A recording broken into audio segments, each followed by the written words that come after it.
Welcome everyone. New host this week, Chris Jones, 5x5. I am taking over because we are running something a little different this week. We've had this series of interviews of people involved with RecPoker, and this week it is our own Jim Reid's turn to get on the hot seat, and it felt a little awkward for him to both be interviewed and be the host. So I am taking over the hosting duties, which is a pretty simple process. So just wanted to let you know, okay, as always, we are sponsored by Running Aces Hotel, Racetrack and Casino, and website AMP. Running Aces is our, of course, local card room. Got some great tournament series. They're starting up again, so live is back there. I'm looking forward myself to getting up there in April to play. The MSPT is back in town at Running Aces, which is a pretty exciting development. But of course, everything at Running Aces is not just one person. It's run by a village. And so before we get to talking to Jim, wanted to welcome our other panelists. So panelists, please introduce yourselves.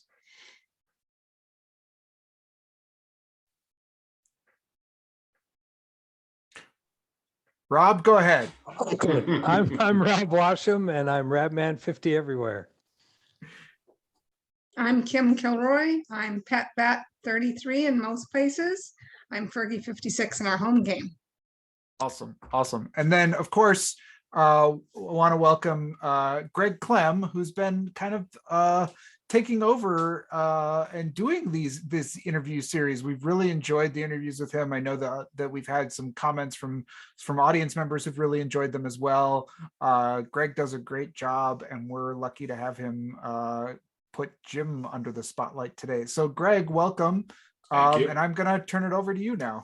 Awesome. I am excited about today because I think, like everybody in the RecPoker community, I know the name, I know the voice, I know the persona that is Jim Reid. And today I'm excited because I get to know the man that is Jim Reid, and we get to turn the tables on him, and he gets to sit on that side of the interview desk, and I get to sit in his chair, at least for, I don't know, maybe half an hour or something like that. So are you ready, Jim? You got this? You got your I'm ready and terrified, Greg. I was telling you earlier, I don't get nervous often, but I've been nervous for the last hour. I got nothing to be nervous about. There's only a handful of these questions that I think are going to make you squirm, but we'll get through it. We'll get through it together. That's it. That's what we do here at RecPoker. Let's start with some softball. Just tell us how you got into poker, and then tell us how you got to RecPoker. Well, it was poker has been sort of like a family game for me growing up. I always loved games. I always loved card games, board games in my family. We always played with my individual, like with my immediate family and with my cousins. I've got a big pool of cousins out there that we get along pretty well. And then I kind of graduated just playing games for money as a teenager, whether it was backgammon or spades or euchre or hearts. And that was, I lined my pockets a little in high school doing that, mostly backgammon. And poker was just the next, it was just such a beautiful game that you could play with more people. And that was really, it's just such a beautiful game. It's so well balanced. It's so elegantly put together. It's a great mix of, luck and skill. That it just became something that I spent more and more time doing. When I had time to play, I was going to be playing poker. It became the money game that we played shortly after the boom. And then it just became something that I started teaching people for fun. And then, had some success online, started to get just good enough to get myself in trouble, and got involved with this group here. And that kind of is how it went. But it's really just been an almost like academic love affair with the game itself for me. Oh, I think I accidentally muted you there, Greg. Hold on. Yes, try and unmute, Greg. I think I accidentally host muted you. Oh no, there you are. You're in there. Can you hear me? Yes, Yeah, now we can. It did pop up and say I was muted. So okay. I've never heard the game called Beautiful before. I love that. I think that's awesome. One has to wonder how it was all conceived, because you're right. There's so many layers to it. There's so much complexity. And I wonder if that it's crazy that they could create a game that takes 15 minutes to learn and, and a lifetime to master it, as they say, all that kind of stuff. No, how did you cross paths with, I'm assuming it was Steve? Yeah, well, actually this is a pretty funny story. When I had a birthday coming up, and my wife and my very good friend Adrian had decided that when I finally turned 40, enough was enough. They were sick of me talking about it. They were sending me down to Vegas, and I was going to play in the WSOP. So for my 39th birthday, my wife and my friend Adrian got together. They said, we've booked this timeshare. We're going to fly you down to Vegas next year. So you've got a year to get bone up and get, put your money where your mouth is, because you're going to go win a bracelet next June. And so I was an avid podcast listener.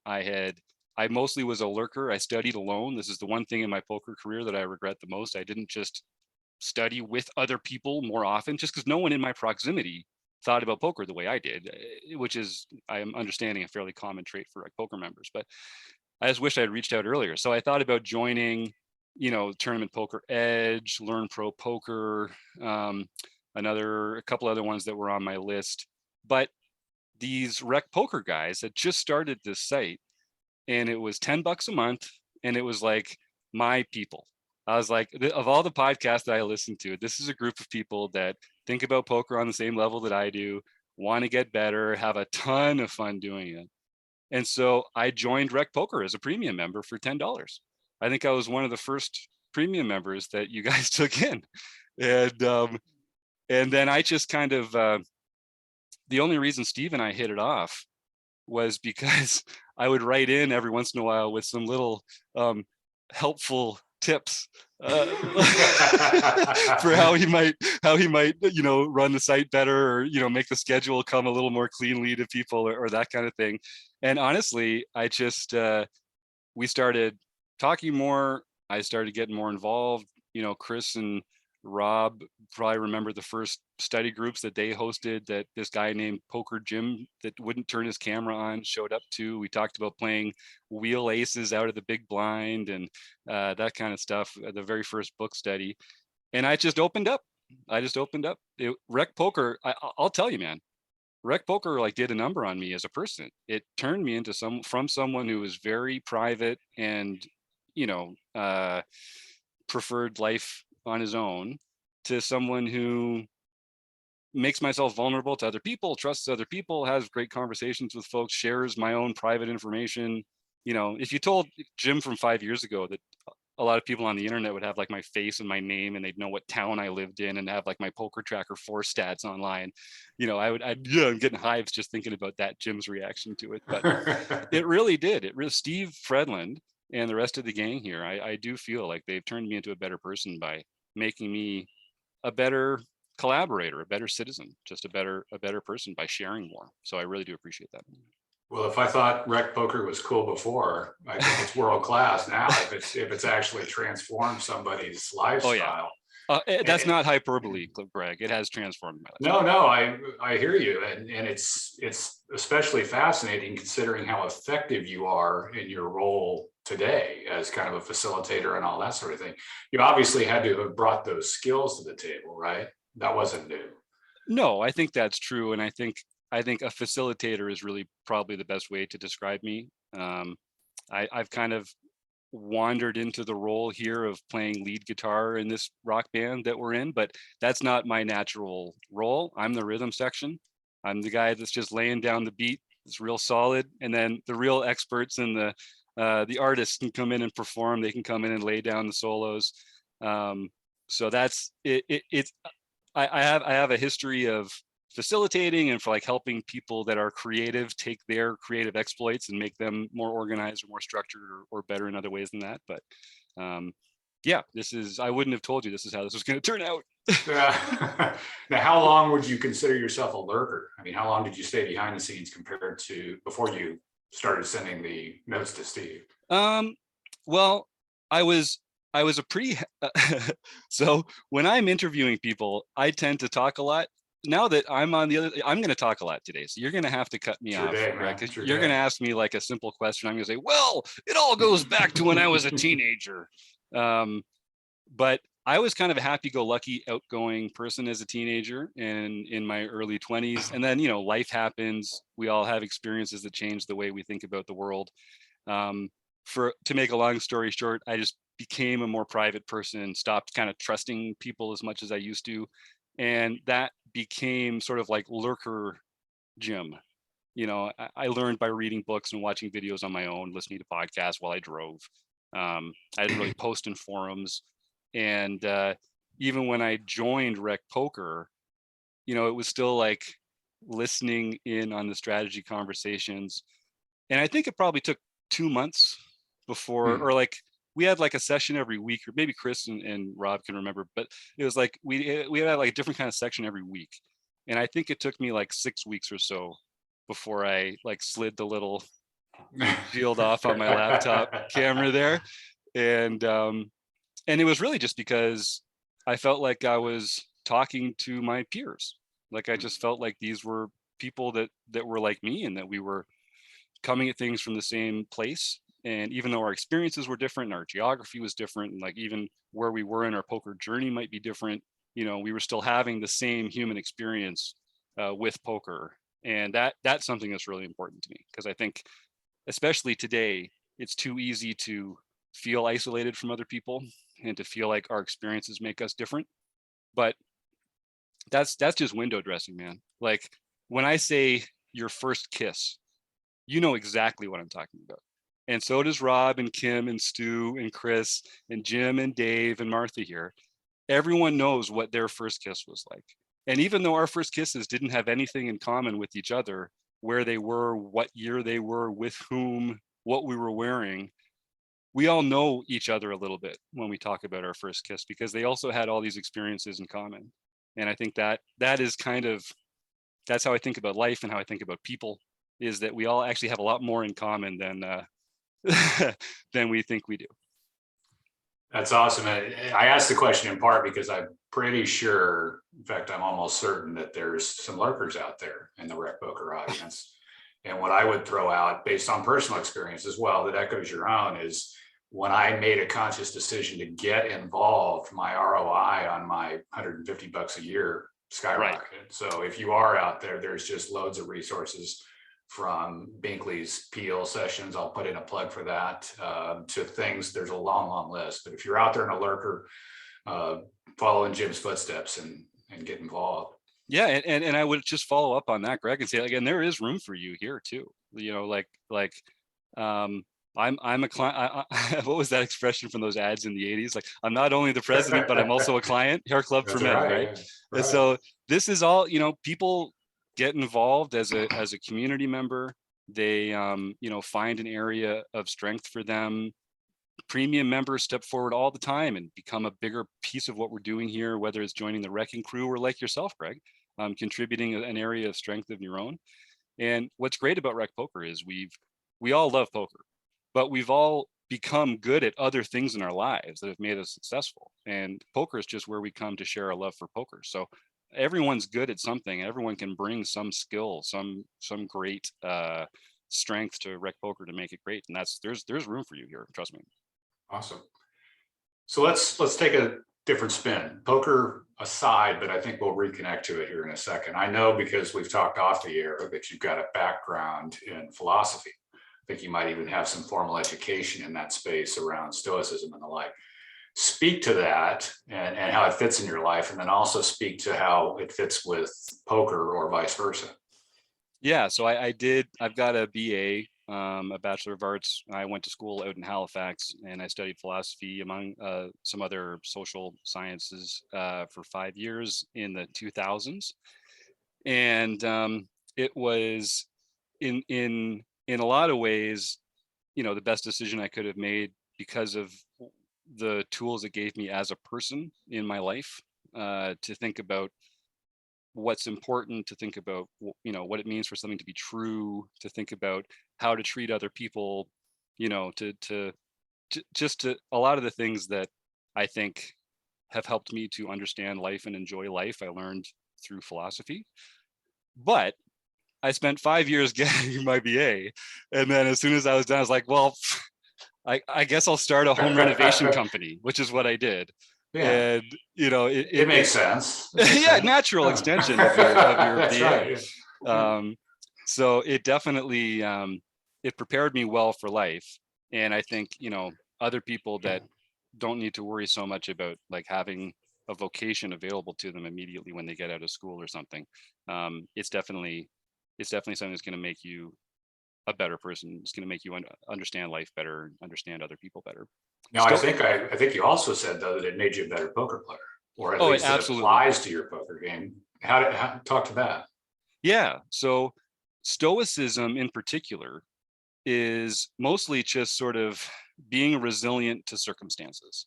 So another way to think about that would, and Rob, I would love for you to jump in on this because I know this is something that you know a lot about as well. But I think about it as sort of not being results oriented. So poker folks will know what I mean when I say that. And I think stoicism and poker and golf have all really helped me, because when I was younger, I was very emotional. I had a short temper. I was an entitled brat, you know, for some part of my life. And poker, golf, and stoicism have really helped me understand that you're not entitled to anything, that aces get cracked all the time, that you can make terrible decisions and still win, and that you can be a bad person and still win, you know, and that you're just not entitled to reality conforming to your expectations, as much as we would love for that to be the case. So stoicism has really helped me understand that the key to my own happiness is not allowing the circumstances that surround me to impact my own self-worth, my own sense of what's important, my own happiness.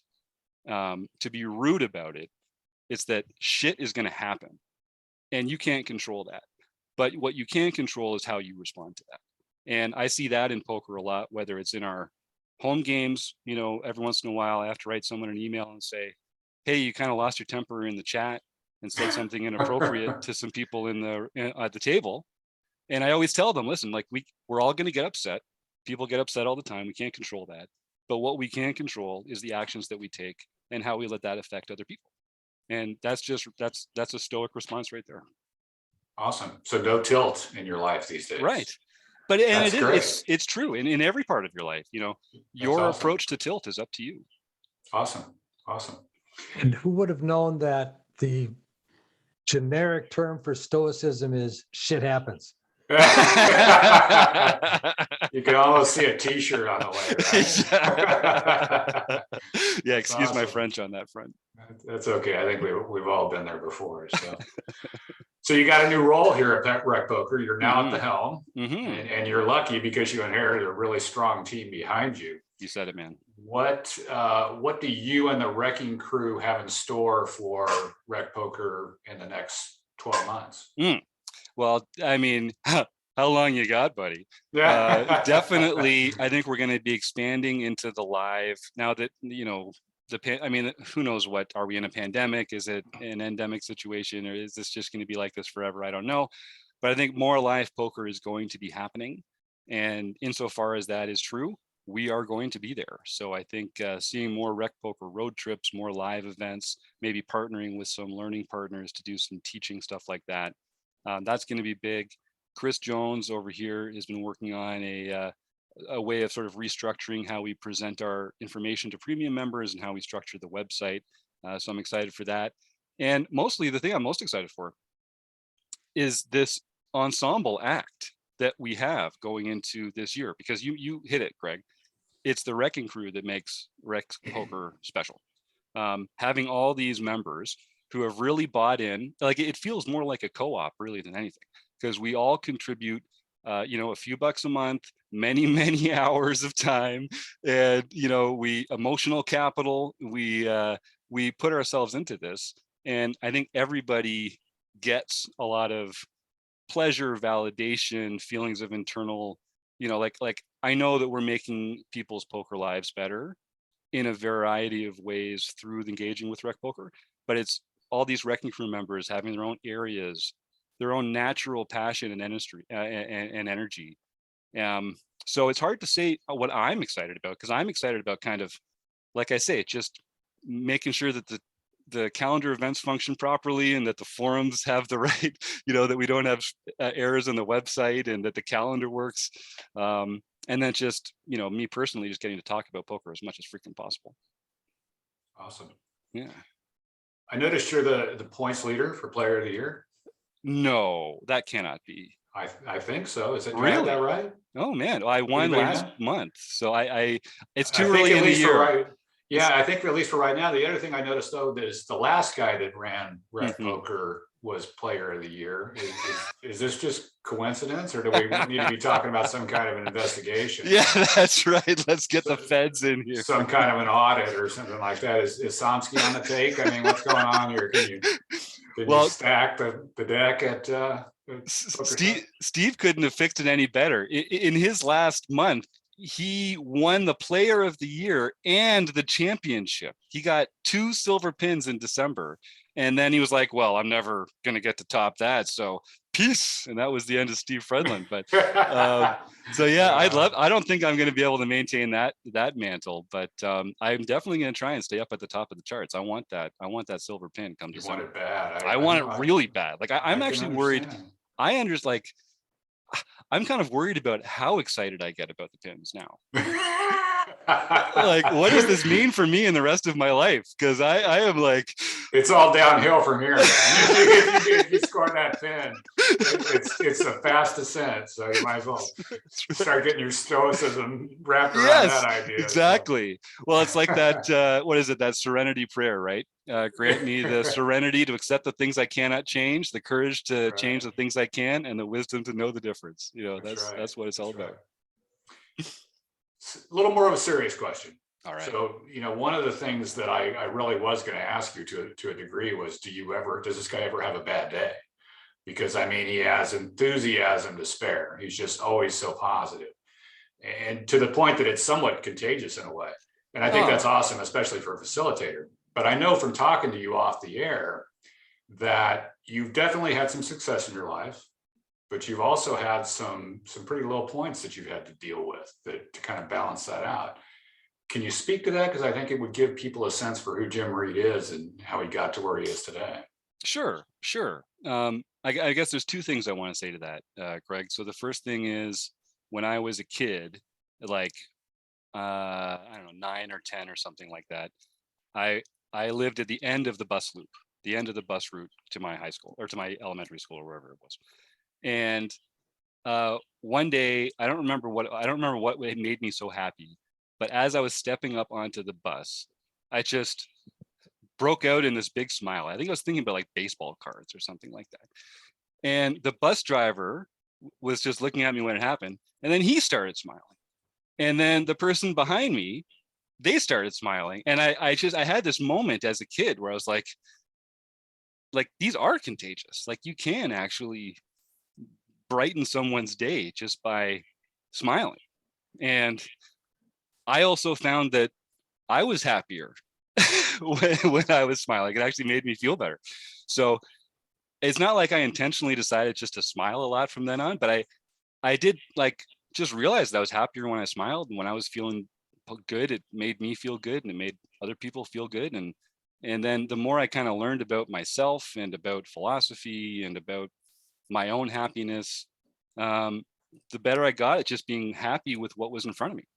And that's really what I guess sums it up to me, is I just think there's so many great things in each of our lives to enjoy every day. Like, there's just so much great, our lives just have so many wonderful things in them every day. If we are just grateful for that and not pissed off because it's not what we thought it was going to be, or because we caught a 6-pound fish, but we really wanted an 8-pound fish, that kind of stuff kills me, because that's totally in your own head. Right. But, and then I think, you alluded to, yeah, I've had a lot of peaks and valleys in my life. I've had some exciting times. I've run with the bulls. I've jumped out of an airplane. I've, had some exciting traveling experiences. But I've also, I've suffered from food insecurity at one point. I didn't know where my next meal was coming from. There was a time in my life when I didn't talk to my parents for, a year or two, I've kind of been this weird, I was a real goody two shoes for a while, but then I hit a dark patch in my teens, moved away from home, dropped out of high school, had a bunch of negative experiences in my life, came back and kind of turned it all around. But it's definitely colored my perspective on what's important and what a bad day looks like, I think. Yes, I think my interpretation of what a bad day looks like varied greatly over that time. And I think that perspective has helped me find the pleasure in a very simple life since then. I'm just searching for a plateau. I just want a nice, boring little small town life. And my life's all peaks and valleys, man. So yeah. For anybody that's wondering why I'm laughing, it's because Kim's typing in the chat that she must be at least 80 years old and have experience at this stage of the game. So I was not laughing at your story. No. Well, it's funny. I had, for a while there, I was one of my nicknames was 20 by 20 because I had 20 jobs in my first 20 years. We did some math when I was turning 21, realized I actually worked at 20 different places over that time. And it's like, yeah, man, I've fit a lot in. I have fit a lot in, I'll tell you that. And now I just want to enjoy, just ever since I've been like 25, I've just been like, okay, that's enough. Let's just like enjoy our life as much as we possibly can. Oh, that's awesome. That is excellent. You've had a ton of experience on this side of the interview table as part of RecPoker. You've watched a lot of personalities come through the RecPoker doors, heard a lot of folks. In the interest of the audience, maybe going back to the archives and looking at some of the folks that you've talked to, who comes to mind as a real compelling conversation or somebody that you think was really interesting that somebody might want to check out? So I was thinking about that, and there are two that jump out. One was Fedor Holtz, and one was Carlos Welch. And what they have in common, they talk about poker as though it's an extension of their lives. The way that they think about poker is the way that they think about life. And when they're playing poker, they're using the same parts of their brain that they use every day in the rest of their lives. They're different people, but they have a lot in common in this way. And, that helped me kind of think about how similar the way I think about poker and the way I think about life was as well. And I do think it is a great allegory for life. And I do think it really does give you a lot of room to learn lessons for each. But those two in particular, they really practice what they preach. And a lot of other people are good at life and good at poker, but when they're doing different things, I just think I don't know if I'm explaining it well, but I feel like when they're out there away from the poker table, they're still like enjoying the game of poker in the rest of their life, and vice versa. Right. Very good. If you could talk to somebody, I mean, poker's got some big personalities, some interesting people out there. If you could interview anybody for RecPoker, and they can be alive or they can be no longer with us, who would it be and why?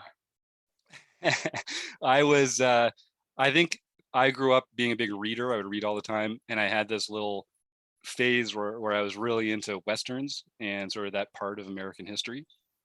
So I think using that as an excuse, I would probably want to interview either Doc Holliday or Wild Bill Hickok, because they've got some pretty exciting poker stories to talk about. And of course, also just that window into that time, that would be fascinating to me. When you talk about poker stories, and I'll post this to the forums as well, there's some really good audiobooks out there that are either autobiographies or biographies. One is Blood Aces, which was the story of Benny Binion, and how he started Binion's Casino. He was not an upstanding dude. I'll kind of throw out that spoiler alert there, but that's a good one.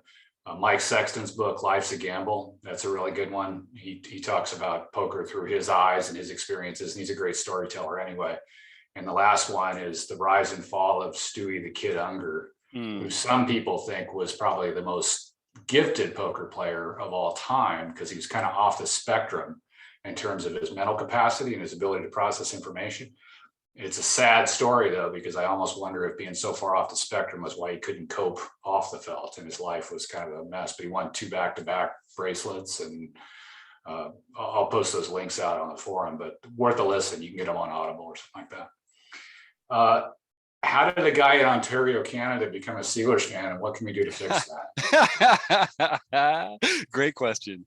So that happens. I mean, as all Steeler fans know, it happens in the womb.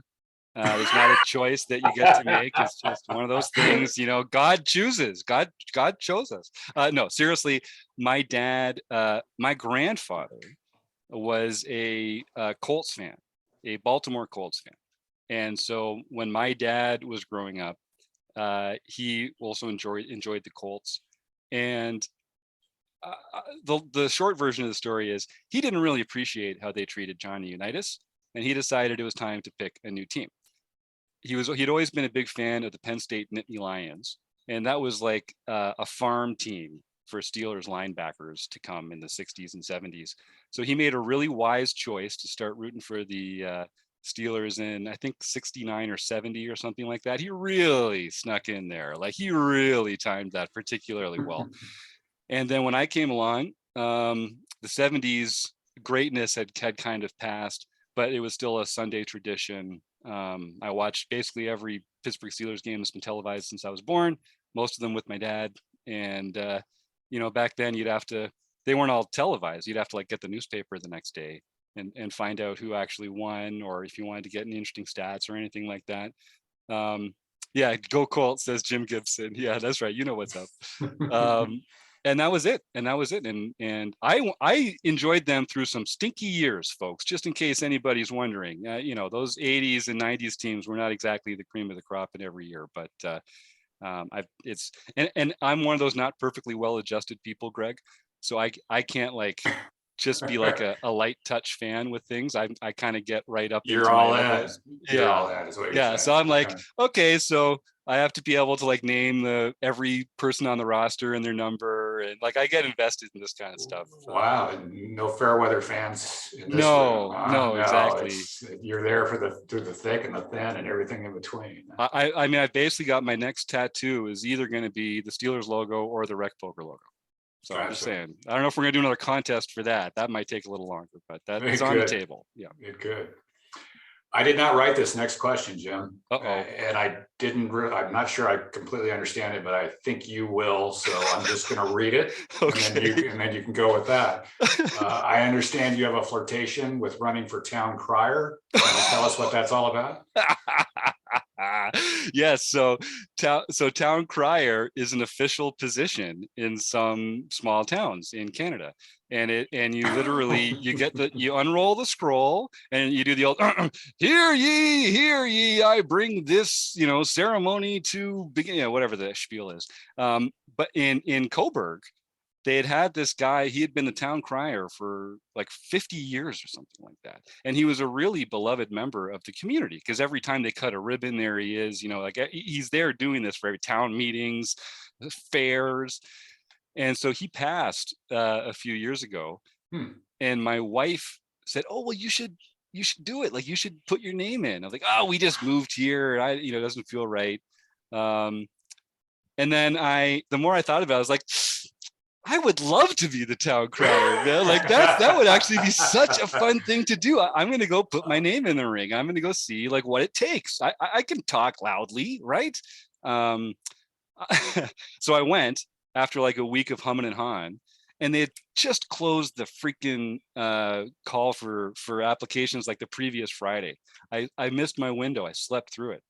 And I don't even know who they picked. I stopped even paying attention after that. I'm sure they're doing a great job, but I don't even want to know about it, man. Oh no! So is that one of those? Is it like a Supreme Court job or something? It lasts they have it for life. Yeah, you can't make another run at it. It might depend. It might depend regionally. I remember the Halifax town crier. That one, he was there for life. Trust me, based on yeah. So I don't know. I might have missed my shot, and I think I know who wrote that question too. You could probably guess. So I was watching your trash talk video from Rec Madness, and the question was asked is, what's your secret for producing videos that only consume 5 pixels? Because it was like pretty darn blurry. It looked like a low budget exercise there. Yeah, I realized that afterwards. I sent it to Chad. Chad, so all power to Chad McTheen, who had this. He's so cool. He does so much great stuff on our videos and our social media stuff, and getting the word out so people know how to join us for things. And he had this idea to do these trash talk videos, and it was just such a fun thing to do. So I thought I was doing it perfectly. I'm sitting in the, I'm not driving, I'm sitting at the car, just like there, I was ready for it. I thought I had it all perfectly together. And I guess the version I sent it to him, it did look like 5 pixels is actually a little generous. 4, I feel like having those, like each corner of the screen. We were wondering if there was a Canadian tariff on bandwidth or something. Or what That's was going on probably there, what but, it is. yeah. Well, we just unrolled the internet a few weeks ago, so we're still finding a little Gotcha. finding some bugs in the framework here. I do have to give a shout out to Chris Jones because his was classic. If you guys haven't seen it, find it on YouTube. It's a production. Chris has made that took you, Chris, but that's some good stuff. So. That was a grave miscalculation, Chris, because now we all know how good you are at that kind of stuff. Yeah. And you don't want to do that around here, my friend. You got yourself in a lot of trouble now. Pretty darn high. If you were talking to somebody, Jim, who was brand new to RecPoker, there is so much stuff out there. Where would you tell them to start? Oh, great question. Great question. Where would I tell them to start? I would say just book off Wednesday nights. And on different Wednesdays, you can join in the book study with Rob. You can come to the Focus, where we look at different software tools every month with the developer. You can come to the online review and hang with me, where we look at the final table of last month's Tournament of Champions and go over the action hand by hand. And then we're also going to have our monthly theme Q&A with Chris Jones at the end of the month, which is going to be talking about everything that month. All the videos we released that month, all the learning sessions we had that month are all going to be tied to the same theme. And then at the end of the month, folks can come and talk to Chris and the rest of the panel about that. So Wednesday nights, I would say just start booking off Wednesday nights, and you don't have to come every Wednesday, but come and check that kind of stuff out. And then there's something for everybody. I would say go to the groups page and just scroll and join some groups, and you'll find whether it's independent studying with videos, one-to-one coaching. There's just a ton of different ways to connect. It's a big problem. All these different ways to connect. Chris can speak to that. Yeah, I guess so. It is a big problem. You're right. It's a big buffet. A lot to draw from. So. It's true. And honestly, the home games are free, and it's a great way to go. And yeah, as Kim says in the chat here, it's a great way to go play in an encouraging, positive environment. You can meet other folks there that think about poker the same way you do. It's a play money game, but people take it seriously, and not just because of the great weight of the pins. I think people just know that to get better, you have to try. You have to try your hardest. The home games are a great opportunity to just put in reps in a tournament setting. Yes. You know, because as you said, I mean, people do play their best for the most part. It's not like Facebook poker or some of the other nonsense that's out there for these free rolls and things like that. So yeah, I definitely put in a vote there. And then there are a couple other like free things, like on Thursday night, joining Taylor's Twitch channel is awesome. He talks through his action all the time. So that's a great way to learn about poker. And yeah, we have a bunch of other free stuff on the YouTube channel. Yeah, so people go check out the free videos there. And since I'm in the mode here of giving shout outs, I'd give a shout out to Kim and Taylor, who did, I think, an awesome job of the commentary on the Marek Madness. I was watching that yesterday, and their enthusiasm was making it a lot of fun to watch, much better than just watching the replay of hand action and that kind of stuff. So I'm down to about a couple of questions. So after I get through these, we can open it up to the panel. So if you guys want to start thinking about what kind of questions you want to pose to Mr. Reid, we'll be there here pretty soon. I may have had my data point off. I don't know if you're the point leader either way, but you're doing well in the tournament scene. But I know that your heart is in cash games. You're not a tournament player. What do you prefer about cash games over tournaments? And then the second part of the question would be, I'm a tournament guy. I've just started trying to dabble a little bit in cash games. And while I can't explain it, it feels like a different game to me. What's your perspective as somebody that has a foot in both sides? So it definitely is. It's the same game being played differently. I think that's true because your goals are kind of different, and your priorities are different, and the things that you need to avoid are kind of different. So the reason that, and I think I probably do prefer cash, if I'm being honest with myself. I think I do prefer it because I can sit down and stand up whenever I want. I don't have to chain myself to a tournament schedule. If I don't like the table, I can just go change to a different table that I think suits my play better. What I really like about tournaments is large field MTTs where you can just bink some crazy huge multiplier, take your shot, and all of a sudden when you're playing cash, it's hard to take your buy-in and walk away with more than like 5 buy-ins. It's just hard to do that. It doesn't happen very often. But in a tournament, in an MTT tournament, you could get like 1,000 times your buy-in if you place first, and it takes like basically the same amount of time. So that's I mostly play. I realize now I mostly just enjoy playing cash. I make money playing cash. I get to enjoy the intellectual pursuit of poker playing cash. And then I just take some of those winnings and I donk them off in a large MTT field every once in a while, trying to take a shot. That's where you give it back, right? Yeah, that's right. But and I think mostly the thing about cash is stack sizes don't really change. Blinds don't change. You can be sitting across from the same people for the entire time that you're there. And so you get to kind of tailor your game to exploit those particular people better, which is, I think, something that I'm good at. And also with deeper stacks, you can apply pressure on people more easily, not more easily. You can apply more pressure on people more often. And that's, again, just something that I think the more poker people play, the more naturally you get a sense of when can I apply pressure here? And if that's true, then it's easier to do that with a big stack. Cool. Good. Yeah.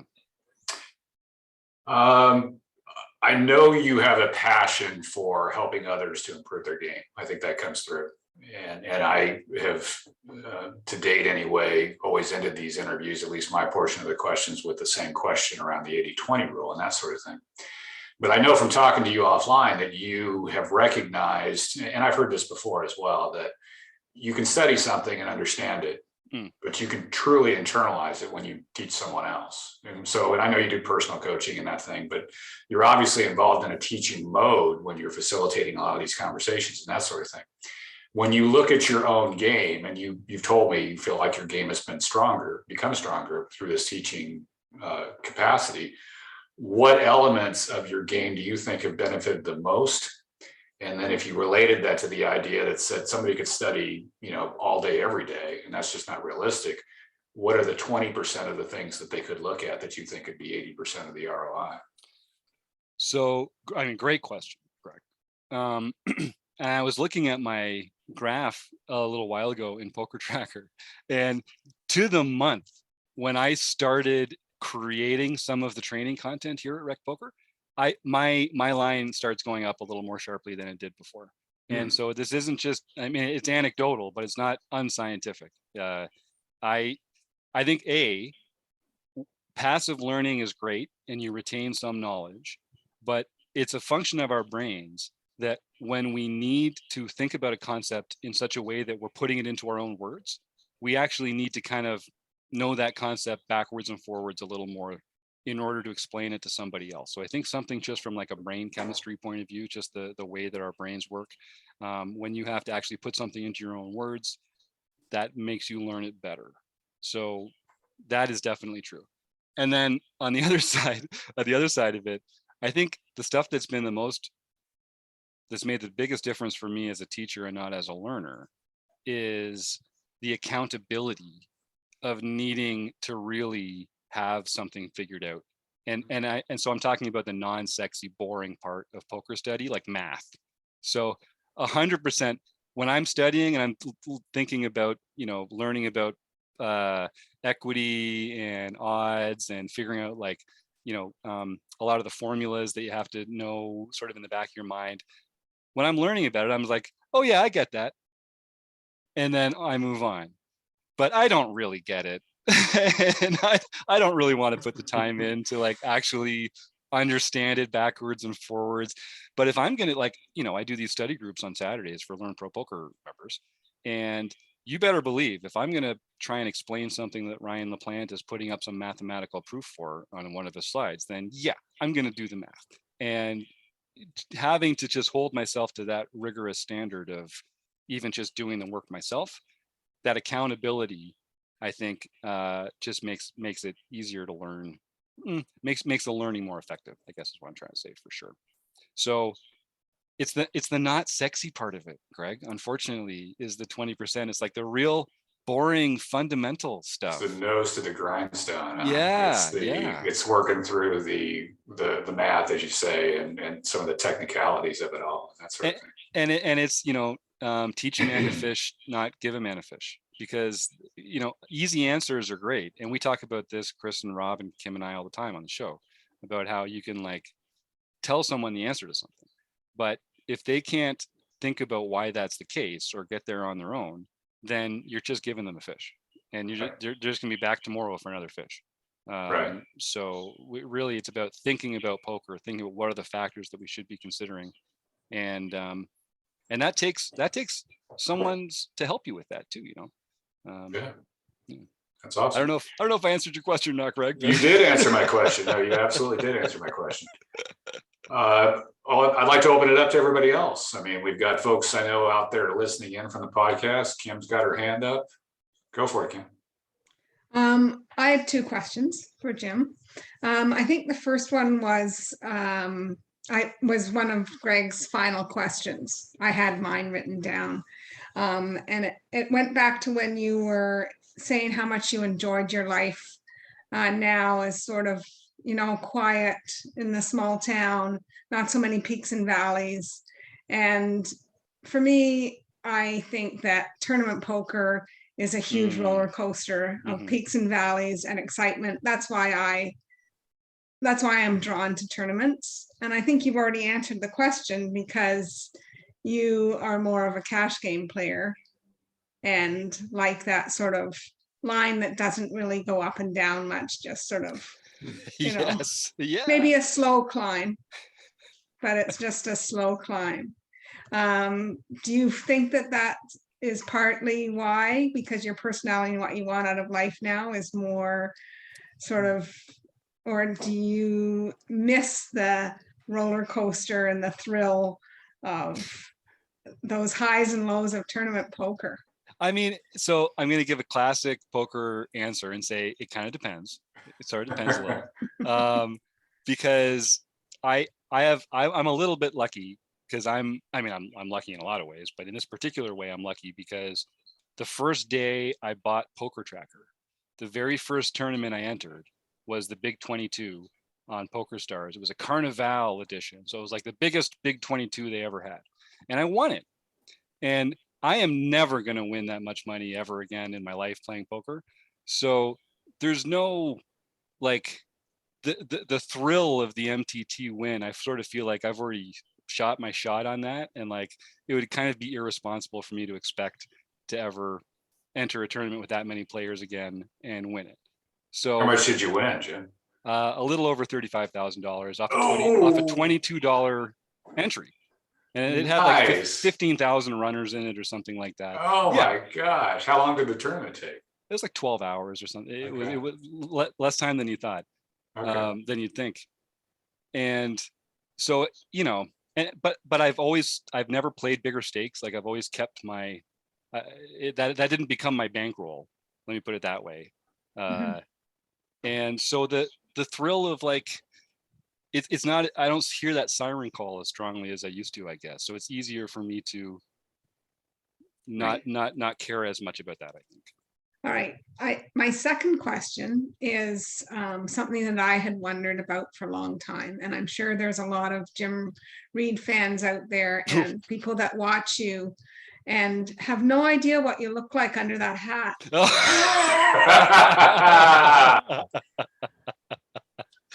So are you looking for a grand reveal here, Kim? Is that what we're? Well, I think you should show RecPoker Nation the real Jim Reid. Yeah, that's fair. That's okay. Yeah, I'm lose some audio here. It's just a lot. Actually the hat itself really helps. The hat itself really helps.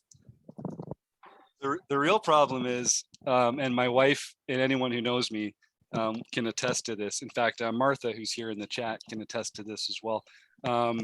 My hair is like wild and crazy and goes all over the place all the time. So I was hoping to see it that way. oh yeah, no, luckily the hat is doing its job right now. But yeah, if I don't have the hat on, like it's impossible to take me seriously. It is the answer to your question, Kim. It is just impossible to take me seriously if I'm not wearing a hat, or if I'm like just out of the shower and it's like, you know, down, or I've got like 4 liters of gel in it or something like that. So yeah, it's just because I have too much respect for all of you. I think a final table live game should be on your bucket list because that's pretty thrilling. Yes, I think you're right. I think you're right. Jim Gibson says that Jim's hair is glorious. And he's actually seen it at the RecPoker house. So he That's can right. speak to it for his first.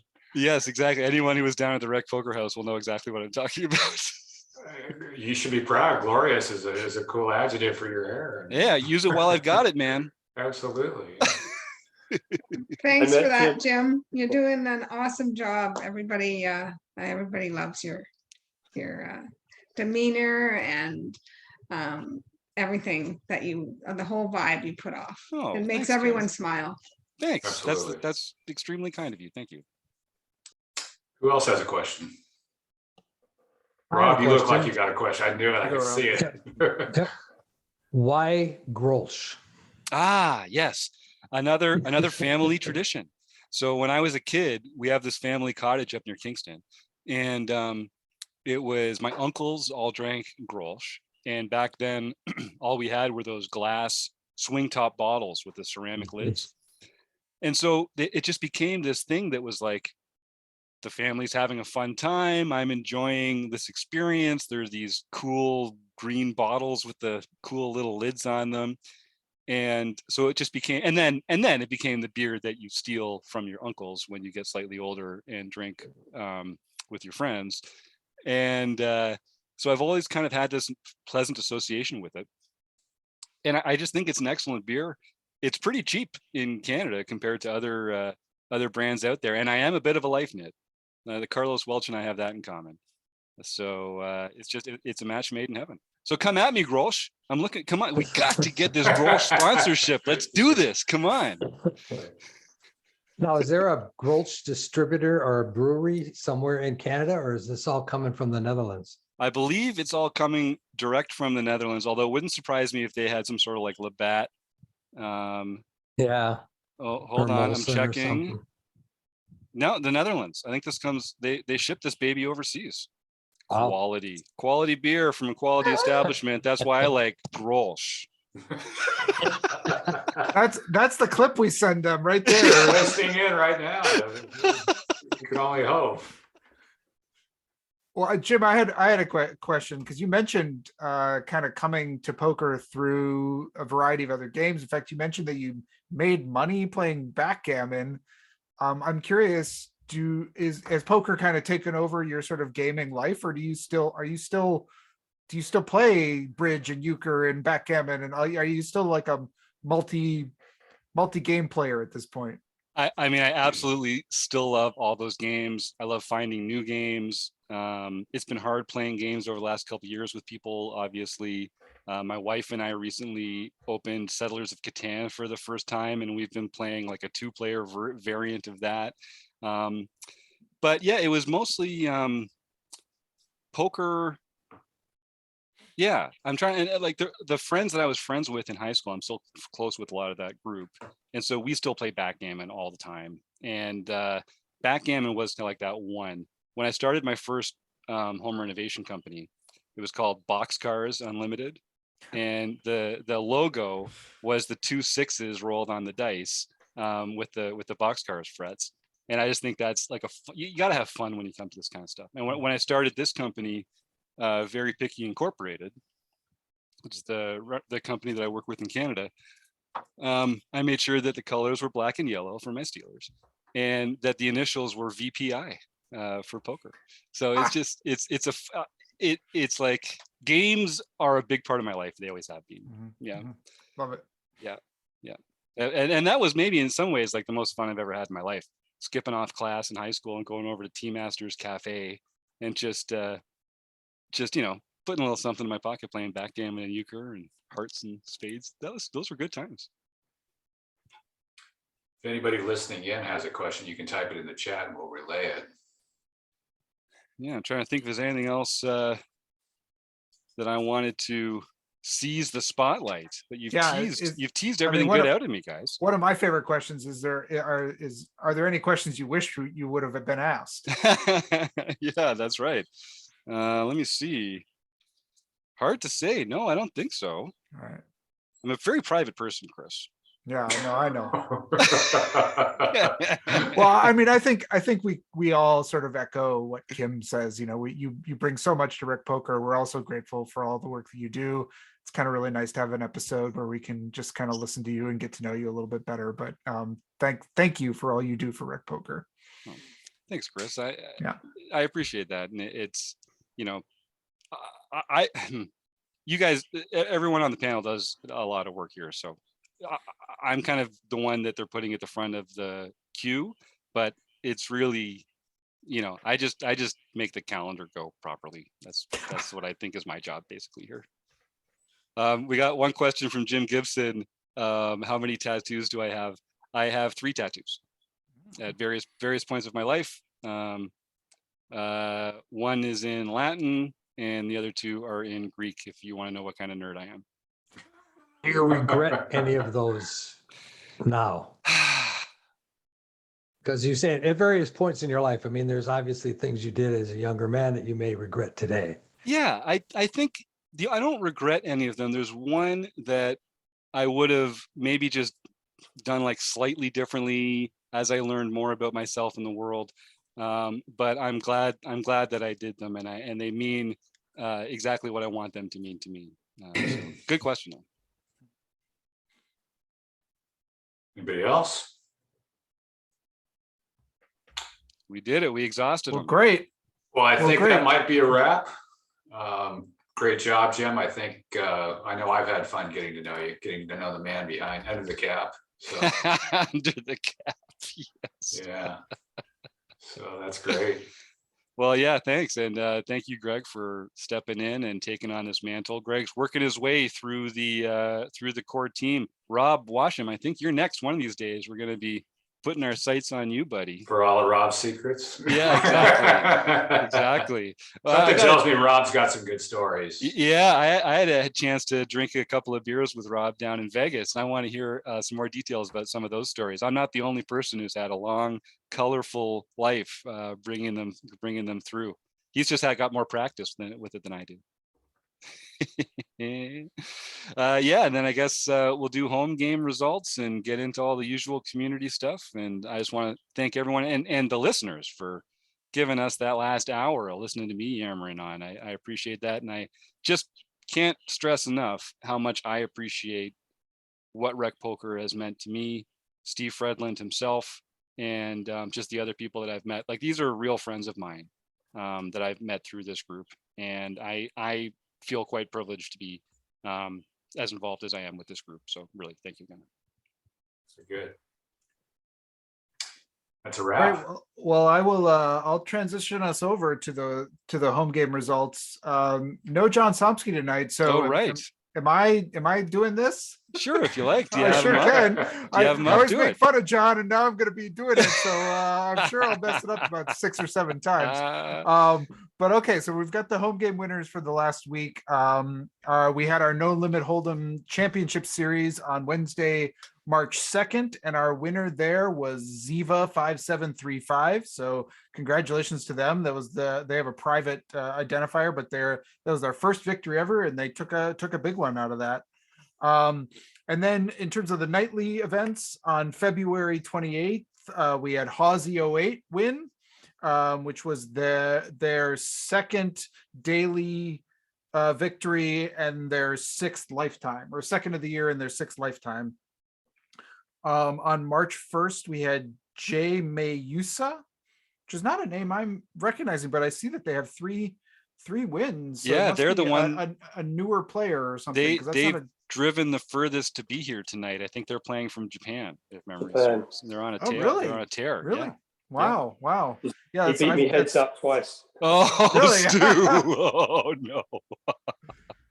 And I don't know what. Oh, and then so yeah, March 2nd was the championship series. On March 3rd, one of our favorites, Captain Walleye, Rob Abson, Nice. won. And then on March 4th, our own Fergie 56, Kim Kilroy, won her second of the year in her 13th lifetime. No surprise there.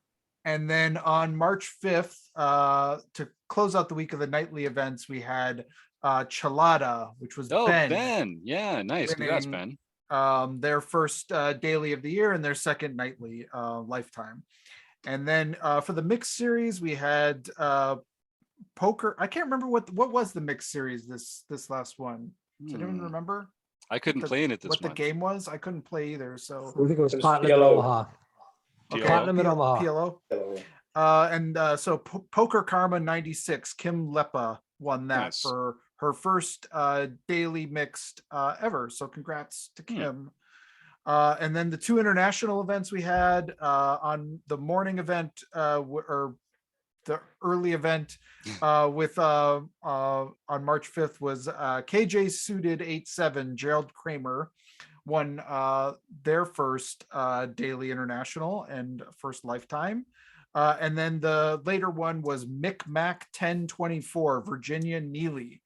Virginia won their first ever international series as well. And then to close out the week, our LPP Sunday event was Michael Babker. Yes, Michael won the LPP game. And of course, if you win that, all you have to do is email Jim at RecPoker and you can get yourself a free month at Learn Pro Poker. That's right. Their content is just getting better and better all the time. So if you win that free month, definitely take advantage because it's great stuff. So, and then of course, the other thing going on in the home game world or whatever is just keep on tuning in every Thursday night. We've got Marek Masness every Thursday in March. And those will be whittling our way down to a champion as we kind of make our way through. And that the first series we saw, Kim did a great job, Taylor did a great job. That was fun to watch. And it'll be kind of fun as we kind of get a little bit closer too. So those are the home games. Yeah, and folks can go to rec.poker/Marek if they want to get more details on that. And yeah, Michael Babker, you lucky duck, email me, Jim at rec.poker, and we'll get you that free month at Learn Pro Poker. Way to go. So what else is going on in Memberland, gang? Chris, the theme for April is final tables and ICM, right? Yeah, we replicated the Venom ACR's biggest $10 million guaranteed tournament. We replicated the final table there. And we're going to look at some spots that came up, some ICM spots. And I think that, and then we're going to very soon, we're going to be announcing kind of a new way of doing some of our content. We're going to be starting to announce some sequences of themes that we'll be doing over a series of months. So stay tuned for that. And those will start after we finish up that April content that'll start rolling out. So stay tuned for that. Yeah, I'm really excited about that. This is going to be super sweet. And we've got a bunch of special guests getting involved with that as well. So every month we'll have different people that you will be excited about contributing in different ways. Chris is really putting together quite a plan here. So I'm stoked for that as well. And Rob, we got some news in the book study, right? Yep, I've made an executive decision. We're going to study strategies for beating small stakes poker tournaments by Jonathan Little. Whoa, yeah. Starting March 16th. It's a short book. It's an easy book. I think it can be, you can get it for free on pokercoaching.com. Nice. So it's a free download, ebook download. So anybody can join it. You don't have to buy the book. It's there. Everybody can be involved in it. And I think it really fits in well with the whole RecPoker vibe. from the standpoint, it's small stakes tournaments. It's how to be successful beating those small stakes tournaments, because really that's what we do, right? That's what we try to do anyway, is we try to beat those small stakes tournaments. So I think it really fits well with the whole rec poker vibe. Looking forward to it. And in the meantime, I have a list of like 20 books that are out there in the book study group. And we'll go through that selection process like we did last year, probably whittle it down, have some surveys, get it down to where we find the book that everybody wants. But I wanted to get a little something in between, just a little something to keep us excited and keep us going. So I hope everybody can join us on March 16th for the first session of strategies for beating small stakes poker tournaments. Nice. And so that's gonna be basically the week this episode comes out. So if you're listening to this on Tuesday, come join us on the next day, the 16th. And that'll be kind of just a, hey, how are you, get to know you session. I imagine you guys won't really get into the meat of the text until the next one, which is on the first Wednesday of April, which is April 6th. So you do have a little while. If you haven't got the book already, you got tons of time to go to pokercoaching.com, a great site. We're friends with Jonathan Little, and he's been a great friend of the show as well. So I know you'll get a lot of value out of that free book and unpacking it with Rob over the next little while. Rob, do you think this will take more sessions or fewer sessions than Michael Acevedo's Modern Poker? I'm gonna guess that it's gonna take fewer. All Just right. throwing it out. I'm going with the under. Personal challenge. Going with the under. No, this one, we might be done with this in 2 or 3 sessions. Right on. Cool. Because it's not, like I say, it's not a real thick book. It doesn't have a lot of formulas and a lot of we're not doing GTO solves or anything like that. It's all very getting to know your opponents and how to play against the various opponent types. Nice. So that's really what we're going to be talking about. So it's going to be, I think we're going to be able to breeze through it pretty quickly and get a lot of really good discussion going. Nice. And of course, Jonathan Little is just one of the many folks that we work with here at RecPoker. Another one is Gareth James. And so we're really excited about every month we have a little Q&A with Gareth James. He's shared some fantastic training videos about breaking down situations where you have an opportunity to c-bet in position on the flop, turn, and river, where we've gone very deep into some of the details of that. And I'd encourage our premium members to check that out. The next session is on March 19th, Saturday at 1 p.m. Eastern, noon Central. And we're going to be going over the principles of c-betting in position on every street. And we're going to look at polarized versus condensed ranges with Gareth James. He's just going to come and talk to our premium members and take their questions about this amazing stuff. So come get a piece of that.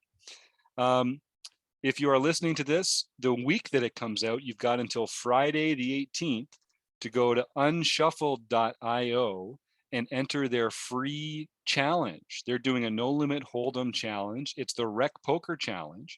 And you get a chance to go and play 10 hands, just like everybody else in the world who's taking this week to go to unshuffled.io and play these 10 hands of poker. And at the end, the number of chips that you have is your score. And you're going to be compared on a leaderboard to all the other players in the world who played in this Rec Poker Challenge. And it's free to enter, but we're going to give away some prizes. So if you life nits like me, get a chance to go take advantage of this free roll, and you can win some prizes, some gift cards, free membership at Rec Poker, some other stuff like that. So go check that out, unshuffled.io. And what the only other thing on that note is on the end of the month, on the 30th, Jake Hirschfield from Unshuffled is going to come and do his first of a series of monthly demos for different mixed games. So the mixed game in April is Limit Hold'em. So he's going to come in March and he's going to do a little demonstration of how to play Limit Hold'em, how it differs from No Limit Hold'em and stuff like that. The game the month after that is probably a little more esoteric than Limit Hold'em to some of our No Limit Hold'em users. So you can come and get a demo on that, whether it's I don't even remember what it is right now. Something weird. I'm gonna need someone to show me how to play this game, I guess is what I'm saying. So if you're like that, come and check that one out on March 30th. And then the last thing I'll say is we are doing this amazing contest. Well, I think it's pretty amazing because I get to play in the tag team event number 55 with a RecPoker premium member. Who's it going to be? I don't know, but it's going to be someone who on June 1st is an active premium member at rec.poker. Because what we're going to do is we're going to put all those names in a hat, pull one out, and then that member, if they can get themselves to Las Vegas for June 26th, is going to play in event number 55 as my tag team partner. We're going to put up your $500 entry, and then you and I are going to go win a freaking bracelet for RecPoker and be a part of that story. I mean, we're not really going to win the bracelet, but we could. Someone has to win the bracelet, right? You know, they're not going to like end the tournament without someone winning it. Mathematically, it could be us. You don't know. So, so come along and have some fun with us. Sign up in May. Be a premium member. You'll get a chance to check out all this amazing stuff that Chris is putting on. Use code RecPoker, and it's $5. $5 freaking bucks, folks. Can't go wrong with that. All right. Well, that was the last thing I wanted to get the word out there for. I want a lot of people entering that contest so we can have some fun in the tag team event. The gyms. Yes, Jim Gibson in the chat. That's right. Team Jim J squared. Yes, I see where this is going and I like it. All right. But no thumb on the scales. We're just going to do the draw. I can't let my personal, because of course I want to be on Team Jim now. All right, gang. Well, anything else we should be telling our members about? We should let them go home, huh? All right, I guess you're right. I'd love to thank our members here in the chat as well. Fortune, yes, exactly. That's I'm just gonna keep flopping. Sets whenever I play cash. That's my only strategy that wins. It's the only way to do it. Thank you. And thanks to Running Aces Hotel, Racetrack, and Casino, website AMP. Of course, Steve Fredlin for making all this happen. Chris, Dave, Martha, Jim, Kim. No, we're not gonna make it. Good night, everyone. Thank you.